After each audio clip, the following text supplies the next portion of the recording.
Hvala lijepa. Okay, ladies and gentlemen, it's a very good opportunity for me to be here to give you a lecture about Chinese economy. There is a Chinese idiom, 抛砖引玉. That means I will be the first speaker, you know, and then this afternoon and tomorrow there will be more speaker.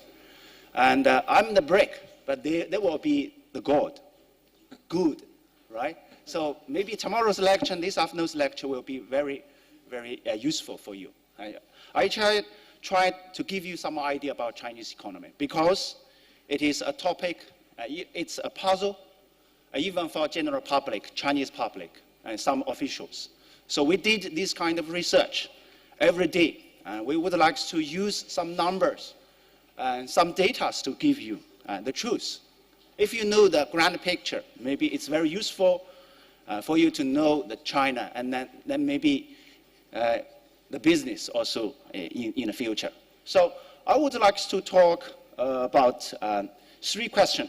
The first one will be how did China make its economy successful in the past 30 years? It's a huge question, so I would like to explain it maybe within 10 minutes. And then, how did government and businessmen interact well with each other in this process? And this is very important.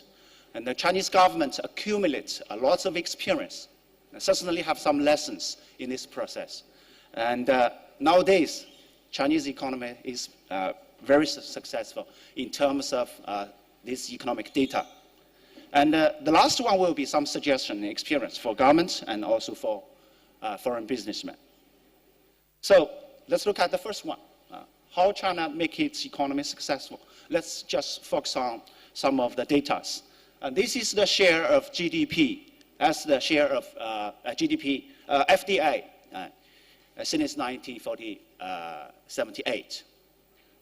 We know that the highest one will be 6%. That means FDI from all over the world accounts for 6% in Chinese GDP in 1990s. But before that, this rate is steadily growing, right? Why? Because at that time, since 1978, China opened up to the outside world. And the foreign businessmen, they would try. That is a try and error process. They don't know how Chinese economy grows, but they would try, right? So the rate is steady, but it grows. And when they know China clearly, and they have more FDI investments in China. Okay, after that, there are some fluctuations. For the downward sloping, one is East China financial crisis, you know, Hong Kong, Singapore in 1996 to 2000. And for the last one is 2008 until to now, global financial crisis. So there are some fluctuations. But that's good signals even to Chinese economy. This is FDI. Let's look at export and import. If we assume export and import as one in 1978, so by 2011, Chinese export becomes 700 to 600. That means the export and import grows by 700 or 600 times. It's a huge number, In 1978, Chinese economy is very closed, but nowadays, now export accounts for 65% of GDP. That means Chinese, lots of factories, lots of products are produced for the whole world, not just for Chinese. And let's look at, if we calculate the export and import in current US dollars or constant US dollars, we also find the similar trend, very similar trend. And also GNP and GDP. We know that from this figure. The GDP now is 120 times the GDP in 1978. This is, we calculate this using Chinese currency, renminbi. And if we use current US dollars, we find that it is 50 times. That means there might be some inflations during the economic reform. And this is urban and the rural disposable income.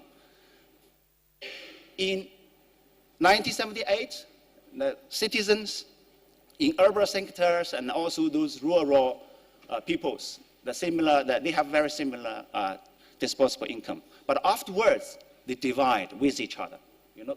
Look at the pictures.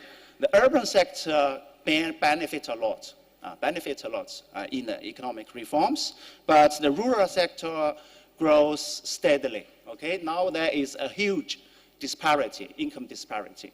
So that can be a big problem for China in the next future, in next 10 to 20 years. Okay? So this is one of the problems. We have some things very good, but something also bad. And let's look at the fixed assets investments. The black line stands for private sectors, and the green one for state. That means in the initial period, we find that the government invests a lot in fixed assets. And that means the government use lots of resources to do so, to push up the economy. But after several years, we have FDI. Now we also have some back loan and also private investments. So the private investment is growing steadily. That means the private now replace the government as one of the main investors in fixed assets in these terms. That means government push, and then the businessman, FDI, do the others. This is just one process in Chinese economy. And if we look at the fiscal income, some economy grows steadily, but fiscal income maybe decline. But if you look at Chinese case, you will find that Chinese government is very efficient in pushing the economy, and also very efficient to have the tax revenue, collect tax from all over the economy, So that's one of the very important governance, right? Kind of patterns, skills to push the economy cleverly.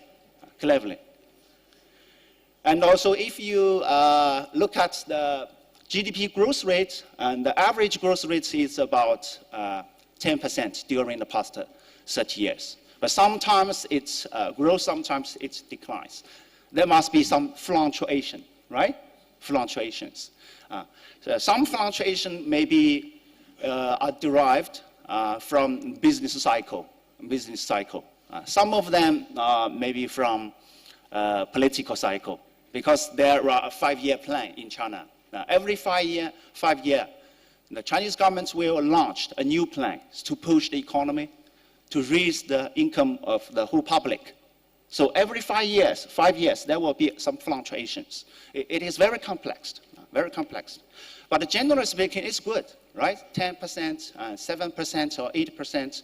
It is a pretty big numbers for so huge economy. And if you do some comparisons, you will find something also very interesting. The green line stands for Slovenia's economy. And the other East Europe country also a very similar trend since 1992. The red one, the highest one is Chinese economy.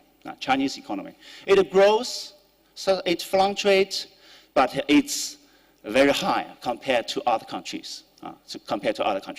So everybody knows World Bank have some economic development recipes for the developing countries. But Chinese economy, Chinese don't follow that. Chinese, we take a trial and error process. Usually we push up and we launch some reforms. And we do some experiments in one provinces, in one cities, and then we look at the performance.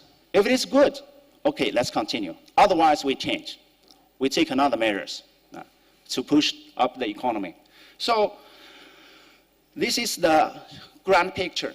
And also another in terms of human development. We know that during the past 30 years, female and male life expectancy grows steadily.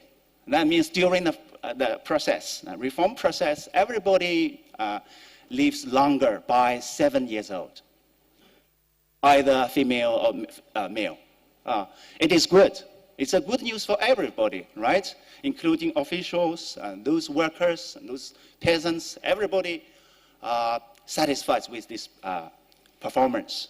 So I would like to ask such a question, even sometimes to ask such question to government officials, because we've done something very successful in the past 30 years. We would ask why Chinese economy is so successful during the past 30 years.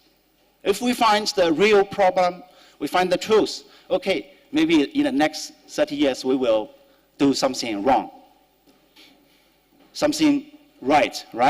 If we know the truth, it will be very good, a good news for us in the next 5 years or 10 years. So some economics says backward advantage. That means it is just because Chinese economy are very backwards compared to other countries. So we grew very fast. It is deadly wrong, right? So Africa economy is even backward than Chinese, but their economy don't grow, right? So it is just an excuse, but lots of World Bank economists have these arguments. They just explain the whole process this way. But Chinese economy, fine. Okay, it's not the truth. It's just an excuse, right? And another open up policy. Open up, that means Chinese open the door to the whole world. This is one of the main reasons. Even the Chinese politician says it is also a good policy, but it is not the sufficient condition for Chinese economy. So if you look back 1,000 years or 500 years to Chinese economy, in Tang Dynasty, Song Dynasty, we don't open so much to the outside world, but the economy grows very fast. That means open up is just one of the conditions, but not sufficient conditions for Chinese economic development. There is something even more important than this. This is just one policy. It's just one policy. So we would like to find the policy mix, something even more important, some institutional reforms. And some also economists says decentralization plays a very important role. And especially those World Bank economists, they also have these arguments. Decentralization, actually Chinese governments follow these policies. But that is started in since 1994. But before that, there is no such policy. So that can be one of the tools, one of the policies, but not the main one. So the last one will be the government's good policies. So every year, Chinese governments launch so many policies in terms of institution reforms and policies, roles. So something is wrong, right? Something is correct. So we would like to find what is the good policy. So in this process, Chinese governments recognize the principle that citizen and peasant can choose their occupation, making their economic decision quite freely. But before that, it is not the case. If you want to do some business, you have to get a license or permit from government. But after the reforms, you can make your decision, your own decision. Either open a new restaurant or have another workshop, right? Or studio, or service studio, anywhere. You can choose. You can make your own decision. Yeah. So The governments, so what is the main institutional reform? That means the governments have some kind of philosophy. The governments recognized that the good policy can give everybody's self-incentives to do business, Okay? If we look at some policies and an institution since 1978, we will have this idea, right? So in 1990s, Central and East Europe have something very important, right? Since that time, Soviet Union and also former Yugoslavia countries fall apart. So Chinese Communist parties, we have a very huge scholar group. We did lots of research about why the economy fall apart, why the country fall apart, what is wrong. So they have an idea, they have the conclusion that is the governments are quite weak in pushing up the economy. If you did a good job, that's good. If you did a bad job, the whole economy will collapse because there is an idiom in Confucius philosophy. That means the peasants, the workers are the base for the whole economy. Not officials. So if you look at those policy and reforms, since 1978, we launched household responsibility system. That means that every peasant can open up a new business since that time. And also every town and every village can also set up a business because at that time they have such resources. But before that, they cannot open a business. They have to get the license first. Otherwise, the government will fine you. So in 1978, those TVE, town and village enterprises, open up. Numerous such enterprises comes out.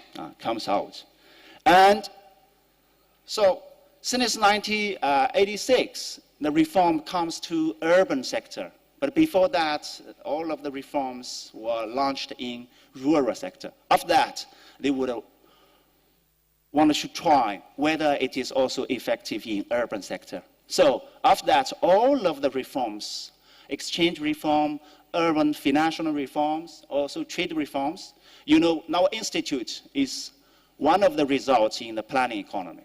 Because at that time, the foreign trade exports and imports were monopolized by government. So we train human resources for this sector.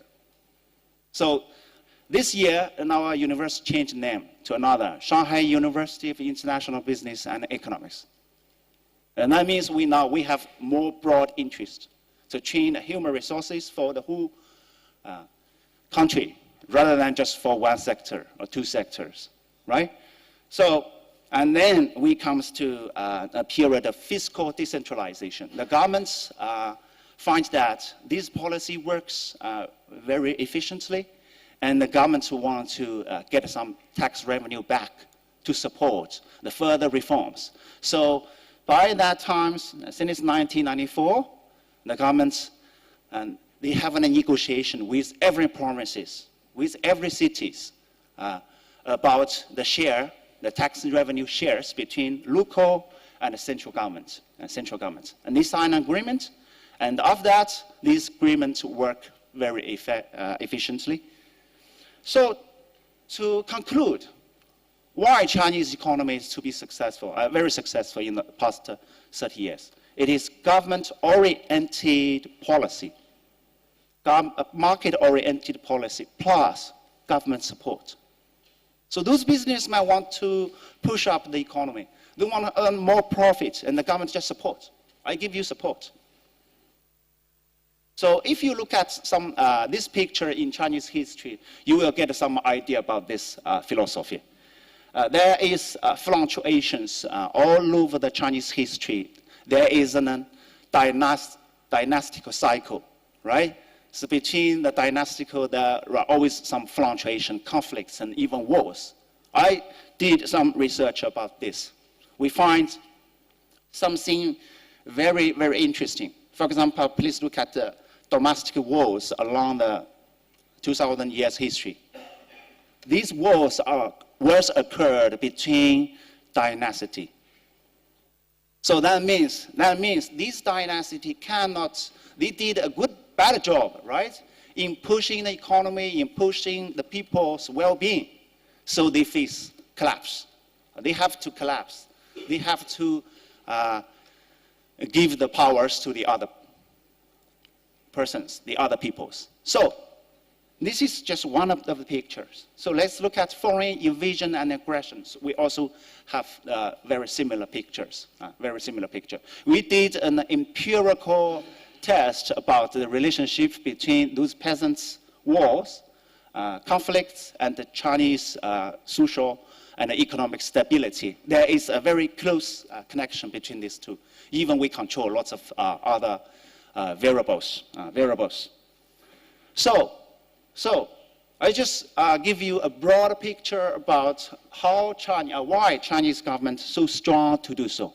Maybe some of the businessmen don't follow Chinese governments, right? But the governments have lots of tools, policies, to push the whole society.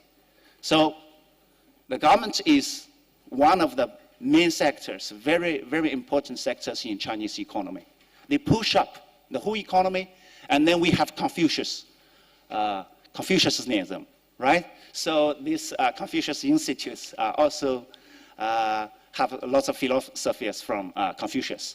Because in Confucianism, the government should push up the economy, should benefit the whole public.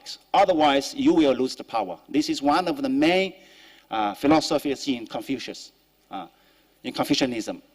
And then the university, the bureaucrats helping the emperor, helping the governments to rule the whole public, the whole economy. They just some tools, right?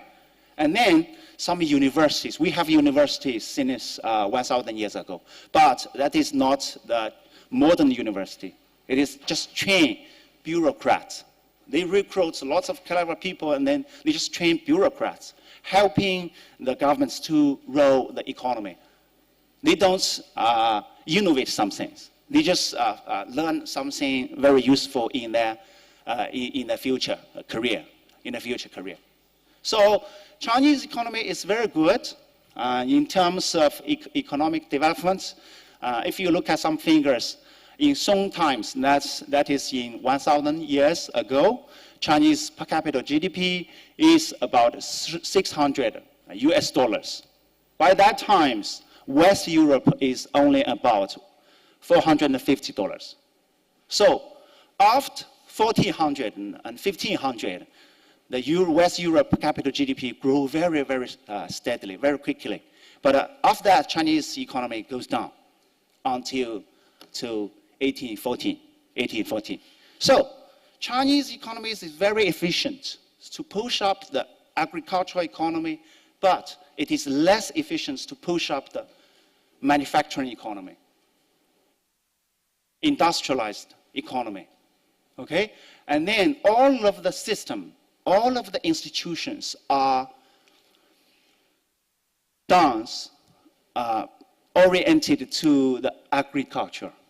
Why? Because we have a very favorable geography conditions for the whole economy. There is also an idiom. In China, if you have 20 moles of land, you have everything. Now you have everything. So in Chinese history, if you have some money, they just invest in the land. They do not do business. They just invest in the land. And then they have rent. So the governments are very efficient to control this economy, but they are less efficient to push up the industrialized economy or business economy. So after 1500, the Chinese economy lag behind West Europe and the other countries. These are the other countries. So this is the first part. So I just give you some idea about that. So let's look at how did government and businessmen interact well with each other since 1978. There are some joint dance with each other. Because in Chinese history, government suppressed businessmen. and business activity all along the history. In every dynasty, the emperor will say such words. For example, a businessman have to go out to the city or towns to do their business. You cannot do business within the town. You have to go out. So in a suburb, where is the suburb? The suburb is just maybe the furnace for those dead persons, those pearls, right? The same situations also occur in West Europe, right? Those businessmen go outside. But in Chinese history, they have to go outside. You cannot do business within the town, within the city. And this is just one example. Also, the businessmen have to pay a very high tax, property tax, to the governments. If you are a businessman, the tax was raised by 20% or 50% more than the general public.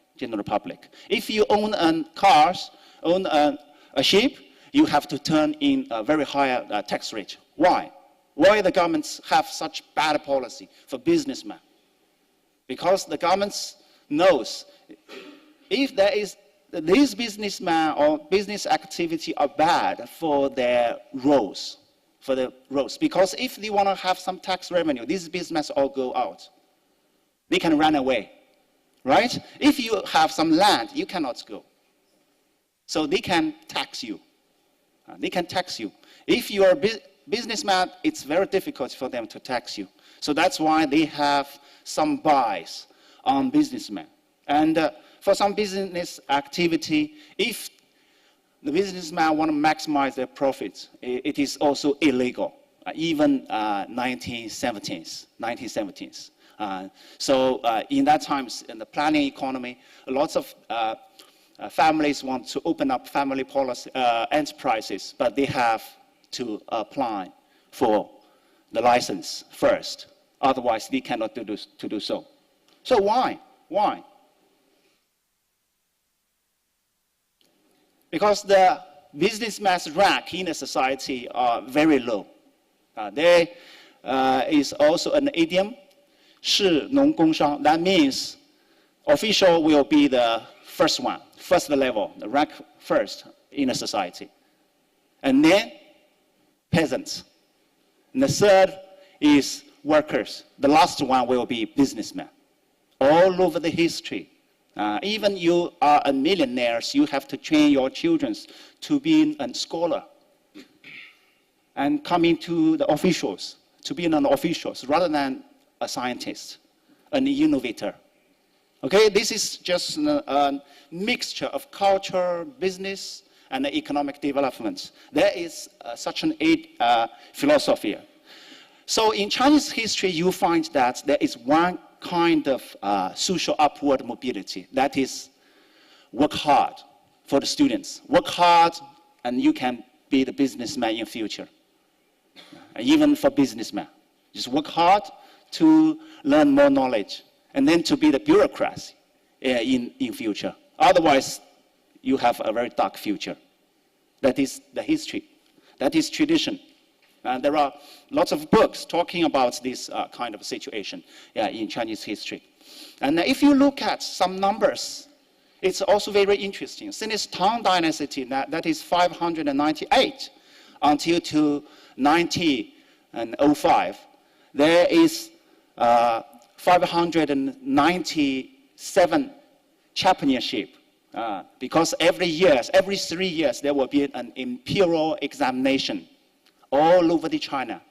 And those cleverest peoples, they have used most of their times to do this examination. Why? They want to be official in future. But if we analyze these figures, we find that 83% of the championship are from poor family, farmer, cotton clothes, non-Han family, rather than royal family, business family, or scholar family. That means there is one kind of upward mobility. That is, if you work hard in learning, in subjects, in some courses, you can be the official. So that is a bias, right? That is a bias.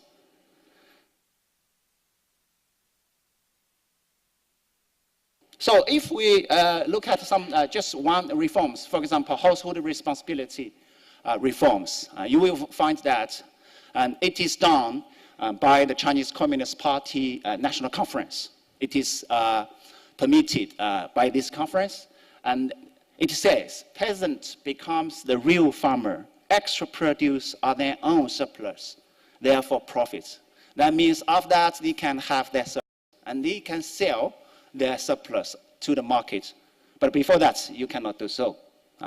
You have to turn in all of the surplus to the government, And the peasants could sell the produce surplus to the market. And these new businesses and enterprises can be set up. And the rural banks and also relax their loan requirements to peasants and also TVE company. So in 1917 or in 1980s, there is such reforms, double-track pricing systems. That means we have two kinds of system. One is planning pricing system, and the other is marketized.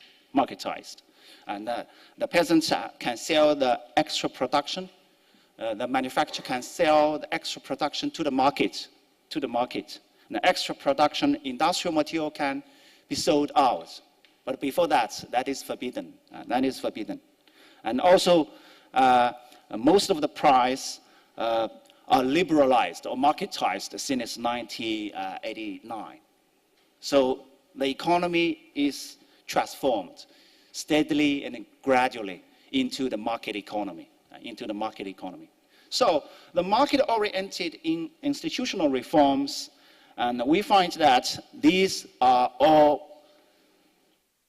done steadily through a trial and error process, and they were launched after one another. And also for the citizens, the provinces could make their own economic decision relatively independent. We have one plan, national plans, but every provinces could adjust those plans according to their local situations. So governments and business interactions, this is one of the main interaction between government and business. The government lets businessmen to construct infrastructure, because we know the government have taxes, and then they sell this right to the businessman. So those businessmen could build infrastructure, road and airports, and this infrastructure for the whole society. And then they have some revenues from the public. So it is very, very efficient, because before that, nobody cared about public goods, right? Private sectors have less incentives to construct road. But after that, the government and businessmen sign agreements, and lots of businessmen for FDI also comes to the infrastructure investments. The governments have this, and then they steadily open up to the other sectors. Made in China, that means manufacturing sector, all open the door to the whole society. Employment, earning their profit, and also service in China. And foreign invested companies can have their branch and their companies in China. And also others, training, consulting, and purchasing. If you look at the KFC, now there are 1,000 KFC stores, and there are 1,500 KFC and also McDonald's. So these stores everywhere, all over China, and also Walmart. So to be frank, why the Chinese economy is so successful? Because they adjust this relationship, they reform this relationship. Then they give more incentives to businessmen. Before that, the businessmen have no power, right? They have profit, but they just invest in the land rather than business, other activities, services, consultings, and trading, transportations, these kind of things. But after that, this relationship changed. Nowadays, we have Confucianism, but it is changed a little bit. very different from traditional Confucianism. That means business merchants dominated. This is also called practical, right? And now the bureaucracy and also meritocracy, they also have such powers. And the peasants and the workers and the schools all change a little bit compared to several hundred years ago. So now we have new patterns. So that's why those economists and sociologists usually ask such questions.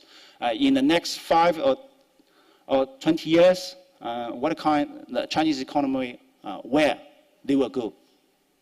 Where they will go? To a 100% market economy or just this way?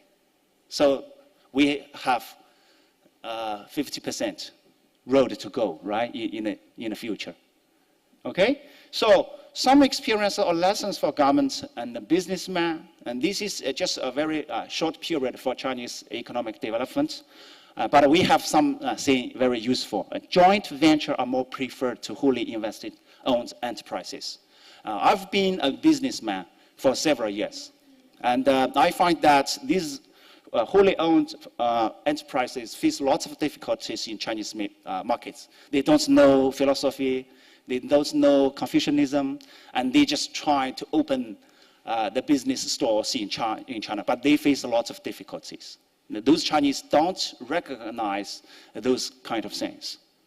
But after that, and if they have joint ventures, that those local Chinese will help foreigners to open their business, to do their business successful. For example, I was business managers for a Belgium invested company. The general managers don't know the whole situation about Chinese market. So every day we just quarrel with each other. I said, we should do this way. The general manager said, okay, we have to do another. And in the end, they face lots of situations, lots of difficulties. And government and the business relationship is welcome everywhere. If you want to have business in China, you have to consult those local university and local companies and some officials. And this is very important. This is just the relationship, right? Relationship. And this is also a matter of culture. And also paying more attention to Chinese governmental and industrial guidelines, because within 5 years or 10 years, every 5 years, the governments will launch lots of policy. For example, in last year, we have the 18th National Communist Party Conference for the whole economy. And it will launch many numerous policies in the next 10 years. So in Shanghai, I'm also do some research also about this kind of things. And also localization will be one of the very important strategies for Chinese markets. And you have to find some employee, local Chinese, to be the representatives and to be the partners in your business. And also, certainly, if you just do manufacturing industries, you will face lots of competition, very fast competition, because Chinese markets, there are many competitors. If you do manufacturing products, you have to apply for patents first. Sometimes even you have patents, but you still face copy. Some private company will copy your patents. So you will face lots of such situations. And in the future, maybe service in China is one of the good choice for investments in China. For example, last time I visited Italy, and the Italy company will open architecture design branch in China and in Shanghai. And then we find some businessmen, business connection to them. And the negotiation was done already. So this is just some a very short, brief introduction about Chinese economy. To be brave, Why Chinese economy so successful? Because Chinese culture, business, and business government and business relationship was reformed according to the real economic situations. So the good policy plays a very important role.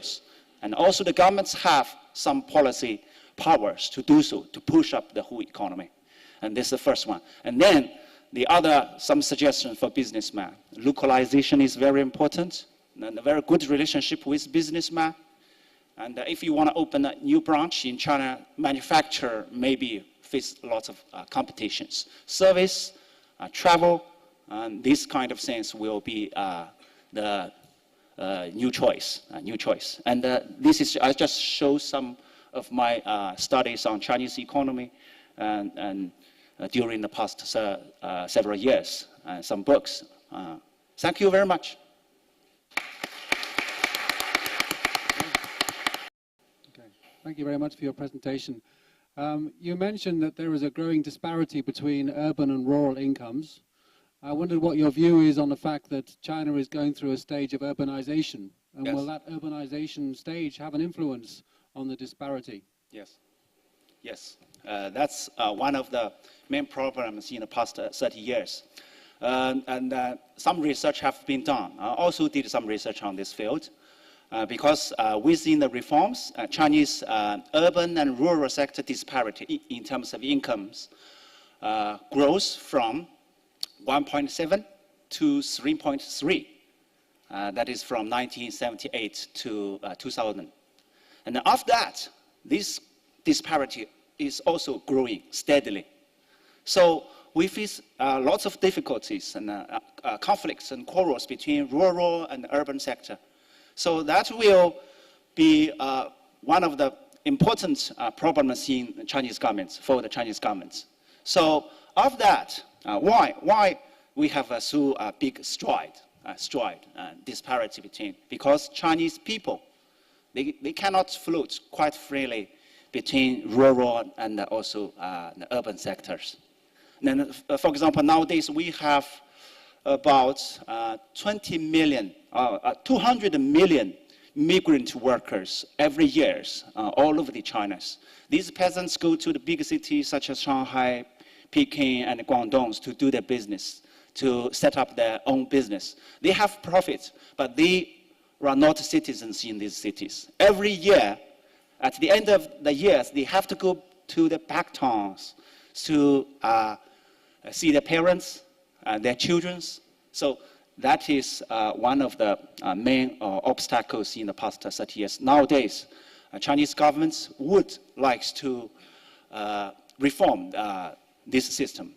That is called household registration system. We've done that in the past 50 years. But in the next 5 years, Chinese government will open the door to the peasants. For example, in Shanghai, those peasant migrant workers can take their kids to Shanghai. And these kids can have primary schools and professional schools and elementary schools in Shanghai. They don't need to pay tax. But before that, they have to pay some excess monies to the schools. So it's a big problem. It's a big problem. The governments have some concerns about this process. If we let all of the migrant workers come to the cities, the city governments will face lots of struggle. They have very limited tax revenue, but they have to pay for all of the people. So this reform will be launched in the next 5 years. And also we did some research about this. Thank you.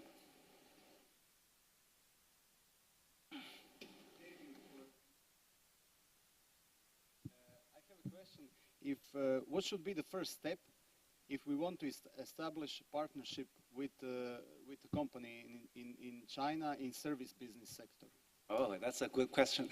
Very good question. Maybe some other people, maybe this afternoon and maybe tomorrow I will give you some specific suggestions for opening up the branch or companies in China. But here's, to be very brief, to give you some introduction. First, you'd better find Chinese partners. For example, last year, I did the talk to the businessman, and then they send me an email. And in our university, we will send this email to lots of businessmen. And then there is a club, something like a club. And they exchange this kind of information with each other. There may be some volunteers who wanted to enterprise relationship with you. And they negotiation with lots of businessmen. If it is ready, you can pay a short visit to China to see the possibility to open up a new business or branch. So maybe scholar and business relationship will be one of the very important means for this relationship, because scholar have a very good reputation in Chinese market. And also we have some very good connection with government. Thank you. Izvolite, ima li još? Gospodin Jurak ima pitanje. I have just one question. Usually in Croatia we say that our bureaucracy or our government, or doesn't matter who is in charge at the moment, didn't do enough to attract investments, to create the climate for the business to develop. And you have shown some elements from the Chinese history, and the dynasties has fallen, and the economy system was in a way bad. Yes. And the businessmen were not doing business, they were buying land if they had extra money. And the government, you said that the final conclusion of your research in China is that less government, more business is Yes. the real thing that should be done. So my question is, how did your government realize that they are making a mistake? Yes. What made them change their mind? Yes. Yes. And how did they make businessmen change their mind not to put money into certain areas and then put in something more realistic and market economy too? Yes, there is a long process, right? Because we have such Confucianism. And Confucianism says about business relationship, economic relationship between families, between subordinate and emperor, between the colleagues. So it says more about this relationship. That means human relationship, and philosophy plays a very important role in stability, in society, harmony, and these kind of things. But it plays a very weak role in scientific, and that means human and nature relationship, science, technology, and Confucianism says very little about that. While Western College of West Europe philosophy is about this relationship. And so everybody to be more innovative, to have more relationship with others. But in China, most of the peoples are quite routinized, because according to the Confucianism, they just know those person who knows. They have known. They are very shy to have some new relationship with foreigners. So in 1850s, the British sent a delegation to Chinese, and this delegation want to see the emperor. The emperor, and they also do. They show some new technology to the emperor. Emperor Qianlong is a very famous emperor. They have clock and guns and these kind of things. So we know the gunpowders were invented by Chinese. But the emperor says, okay, nobody cares about that. We have everything. That means they would like to keep a step backward from this new technology. They would like to maintain a harmonious society. We don't want to have this kind of things, because that is new things, which will be some, the bad things for the governments, for the whole society. They are shy about that. So, and the government and the business relationship in the traditional times are not so good, not so well. And those peasants and the governments have a very good relationship. The peasants are subordinate to the government. The governments have some powers to adjust the whole policy. And those businessmen are shy to do their business. They just have their business in land because they will avoid the fines. But after 1978, a very powerful Chinese Communist Party secretary, Deng Xiaoping, everybody knows him. And after 1840s until to 1950s, you know, we have 100 and about 50 years struggle. And the British comes to China, there is a war, there is the Opium War, so everybody knows. Okay, so in this process, the Chinese governments get something very valuable for themselves. They find that if the governments don't have reforms, they will collapse. The Communist Party maybe will collapse, fall apart. So they have this philosophy. And then after that, the new reform were launched. Certainly there are many years struggles. Different schools have different thinkings, and then they even fight with each other. But in the end, some successful reform were launched. So that's a good news for every public Chinese. Hvaljujemo. Evo još jedno pitanje. The last, okay.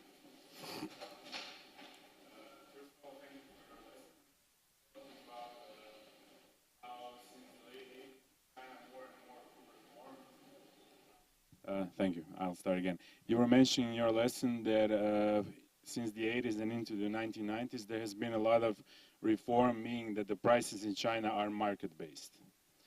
I have a question for you as a professor of economics. As you said, China favors the joint venture system. I am personally specialized in EU-China relations. There's been a lot of talk in China because China is investing a lot, especially in Central and Southeastern Europe. However, these are not joint ventures, and they are buying full enterprises.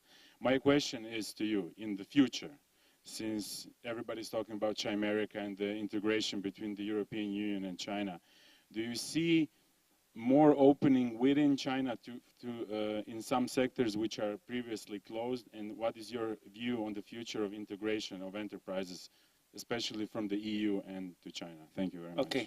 Okay, so you raise so long questions. It's not so clear for me, but I just get the main idea about your question.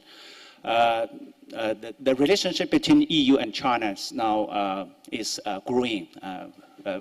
It's one of the main partners in Chinese economy. Now we have lots of business with EU partners and also some other sectors. But nowadays, EU's business accounts for 1/3 of Chinese exports and imports. And we have another 1/3 business relationship with American and also Japan. The other 1/3 is from South American, Africa, and that is also another promising regions. Now we are very strong. Chinese economy are very strong in manufactured products, and we have very low labor cost, right? So, and these workers are very professional because they just take the order from their boss, and they work hard every day, maybe 10 hours, even 14 hours, right? They take these orders and so the labor cost gives Chinese economy one of the big comparative advantage in Chinese economy. And in the next 5 to 20 years, this advantage is also there. Certainly now we have lots of competitions.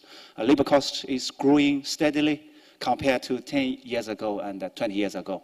But, you know, we have 200 million. Altogether now, Chinese urbanization rate is 51%. So if we do a comparison between the per capita GDP, now Chinese per capita GDP is about 5,500 per capita GDP, US dollars. But we compare the similar development countries. The the rate, urbanization rate, is still very backward. From in the World Bank data, and for such developing countries, the urbanization rate is about 65%, 60 to 65%. So there is a huge demand in the urban sectors. Those migrant workers will join in urban areas, and that maybe the construction and electronics and living products and housing products and service will be one of the main sectors in futures. So for the EU and the China relationship, maybe you can have your own branch or factories in China. And also China would like to invest in EU companies, for example, in Yugoslavia countries, former Yugoslav countries, and labor cost is not so high, right? And we also have a very good relationship in the traditional times. We have a very common start point, right? Start point. And we've done some research about the welfare developments and also economic developments in the past 20 years. We find that EU or the former Yugoslavia country did a good job in the welfare development. But China did a bad job in this sector. While China did a good job in economic welfare, economic developments. So we can benefit from each other in the future, especially manufacturing sector and also service sector. For example, some consultings and these kind of things. And also travels, and every year numerous Chinese people go abroad to travel a lot. So that can be another advantage, a possibility for in the future. Zahvaljujem.